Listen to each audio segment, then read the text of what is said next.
네, 은혜로운 찬양해 주신 우리 갈릴리 성가대 감사합니다. 시간상 못한 거는 오후에 찬양 예배 때 같이 은혜를 나눌 수 있기를 바랍니다. 벌써 돌아갈 시간이 된 것 같아요. 할까요, 말할까요? 근데 끝나는 시간은 같다는 것을 기억하시기를 바랍니다. 구주 성탄의 기쁨이 우리 성도들의 심령과 가정 위에 충만하게 임하시기를 축원합니다. 예수님의 탄생은 신화가 아니고 역사예요. 단군 신화도 있고 우리 신라의 우리 바커커스의 탄생 기사는 신화 미스테리에 속하고 예수님은 히스토리다, 역사다. 역사라는 말을 가만히 보면은 영어로 히즈와 스토리를 합치면 역사예요. 히스토리. 역사는 하나님의 이야기다. 하나님의 구원의 스토리다. 그렇게 보시면 될 겁니다. 우리가 2022년 보내면서 그동안 너무 힘들었어요. 코로나의 긴 터널을 빠져나오면서. 그리고 내년에는 또 소망이 있습니다. 마스크가 아마 실내에도 벗게 될 거다 하는 희망이 있는데 그렇게 되기를 바랍니다. 여러분, 한 해 동안 지내오면서 오늘이 또 마지막 주일이기도 한데 가장 소중하고 값진 때는 언제였습니까? 가장 중요한 시간은 언제였습니까? 가장 중요한 사람은 누굽니까? 그리고 가장 중요한 일은 무엇이냐? 이건 톨스토이의 단편 세 가지 질문에 나오는 내용입니다. 톨스토이는 가장 중요한 때가 뭐라고 했습니까? 지금입니다. 지금. 그리고 가장 중요한 사람은 먼 데 있는 사람이 아니고 바로 옆에 있는, 가까이 있는 사람입니다. 가장 좋은 일은 뭡니까? 그 가장 가까이 있는 사람에게 선을 베푸는 거예요. 그것이 바로 세 가지 질문에 대한 해답입니다. 유대인의 탈무드에 보면 이런 말이 있어요. 좋은 항아리는 오늘 사용하세요. 내일 깨져버릴 수도 있기 때문에. 그래서 우리가 수용소에 2차 세계대전 나치들의 수용소에 가면요, 벽에 글씨가 많이 있어요. 거기 어떤 사람이 너무 힘들고 어려우니까 God is nowhere, 하나님은 안 계시다고 썼어요. 근데 한 사람은 그 밑에다가 다른 글을 썼어요. God is now here. 똑같은 영어 스페링인데 사이를 띄워놓아 보니까 nowhere, 안 계시다는 단어가 now here, 지금 여기 계시다. 하나님이 지금 여기 계시는 것을 우리는 임마누엘이라고 합니다. 예수님의 탄생은 임마누엘의 기적이 일어난 날이에요. 오늘 마태복음 1장 22절 23절 보시면은 이 모든 일이 된 것은 주께서 선지자로 하신 말씀을 이루려 하심 이르되 이르시되 보라, 처녀가 잉태하여 아들을 낳을 것이요 그의 이름은 임마누엘이라 하리라 하셨으니 이는 번역한즉 하나님이 우리와 함께 계시다 함이라. 자, 임마누엘이라는 뜻은 하나님이 우리와 함께 계시다는 히브리 말입니다. 그래서 임이라는 건 함께라는 뜻이고 마뉴는 우리고 임은 함께라는 뜻이고 마뉴는 우리고 엘은 하나님이에요. 하나님이 우리와 함께 하시다. 이것은 이미 구약 성경에 예언된 것이 성취된 거예요. 이사야 선지자가 예수님 탄생 700년 전에 이사야서 7장 14절에 미리 예언하셨어요. 그러므로 주께서 친히 징조를 너희에게 주실 것이라. 보라, 처녀가 잉태하여 아들을 낳을 것이요 그의 이름은 임마누엘이라 하리라. 예수님 우연히 오신 것이 아니에요.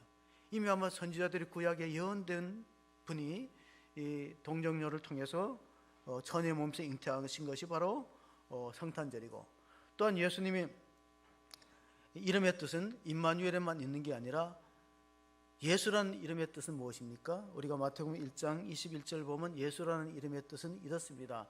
아들을 낳으리니 이름을 예수라 하라.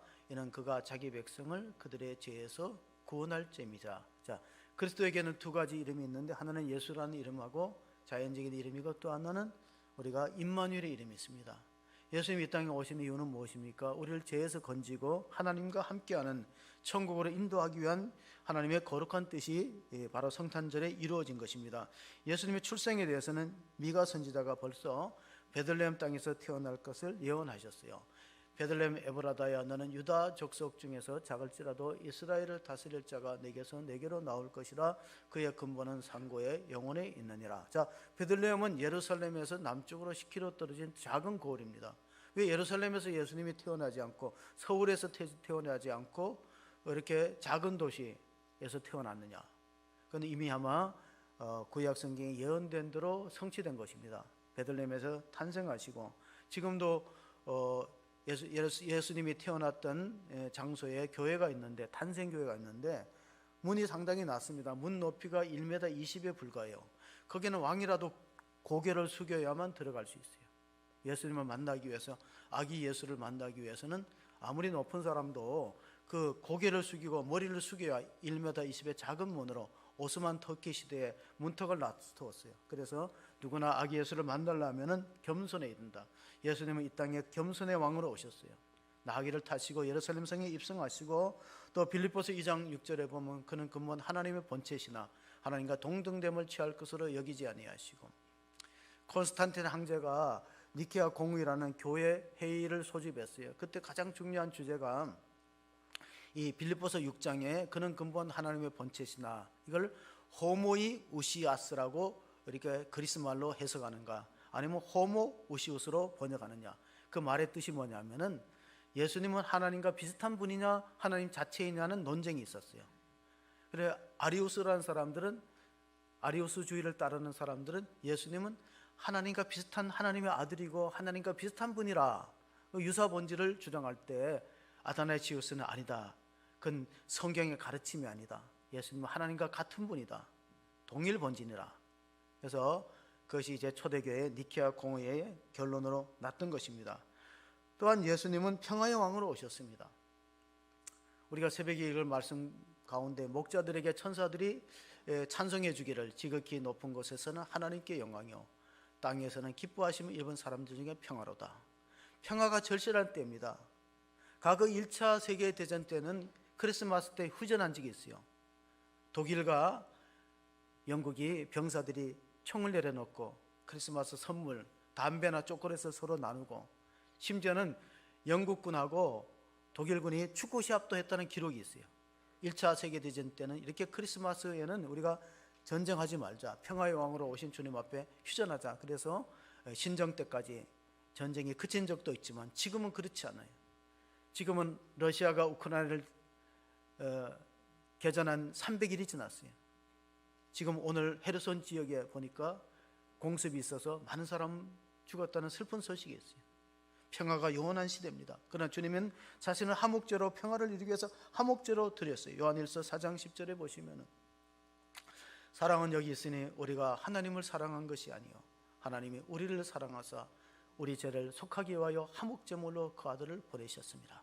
세상은 평화가 없습니다. 다 자기 목소리를 높이고 자기 주장을 관철하려고 합니다. 그래서 이어지는 칼케톤 회의에서는, 교회 공의에서는 칼케톤은 예수님은 참 하나님이시며 참 사람이시다.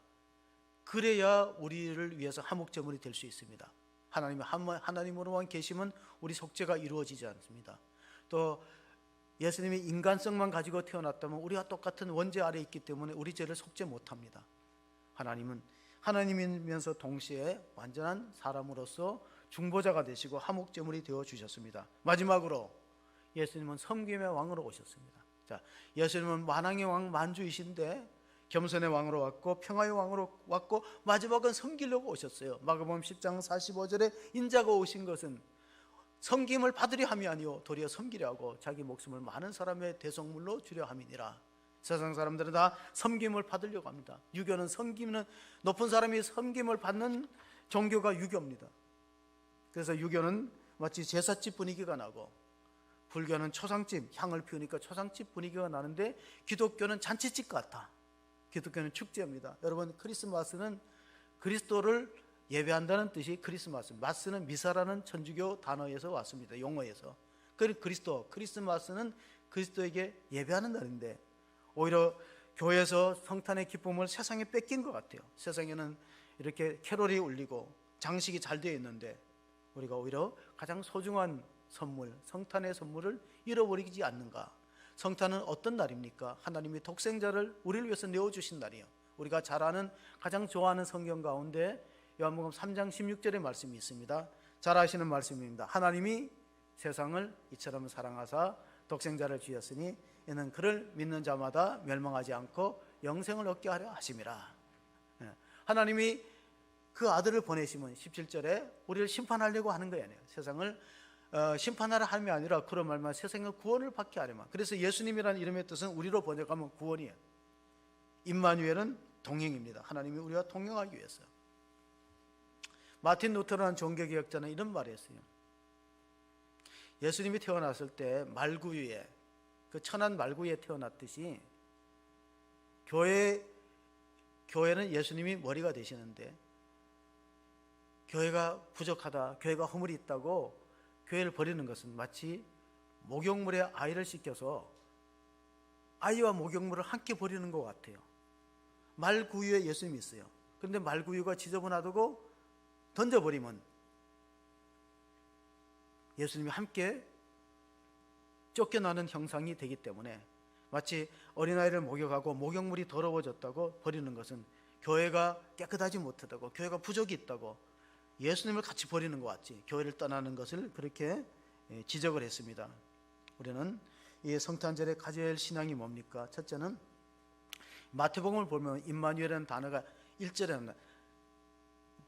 하나님이 너희와 함께 하십니다. 근데 마지막 절에도 보면요, 우리가 마태복음 마지막 절에 보면은 세상 끝날까지 함께. 그래서 이 마태복음의 특징은 뭐냐면 함께하는 신앙입니다. 그러므로 너희가 가서 모든 민족을 제자로 삼아 아버지와 아들과 성령의 이름으로 세례를 베풀고 내가 너희에게 분부한 모든 것을 가르쳐 지키게 하라. 볼지어다 내가 세상 끝날까지 너희와 항상 함께 있으리라 하시니라. 마태복음 1장은 하나님 우리와 함께 하신다는 임마누엘의 약속이고, 마태복음 마지막 장은 부활하신 주님께서 항상 우리와 함께 한다는 약속인 걸 기억할 수 있기를 바랍니다. 그래서 우리가 이 성탄절에 가져야 될 신앙이 뭐냐? 성육신, 낮아지는 자세인데, 첫째는 우리가 선교적 신앙을 가져야 돼요. 우리나라는 세계의 170개국에 28,000명의 선교사를 보냅니다. 대단한 거예요. 28,000명. 그리고 우리나라 국민들 가운데 730만은 외국에서 살아요. 세계에서 가장 디아스포라가 많은 국가가 우리나라가 됐어요. 우리나라 이 땅에 사는 사람 말고 외국에 사는 사람이 730만.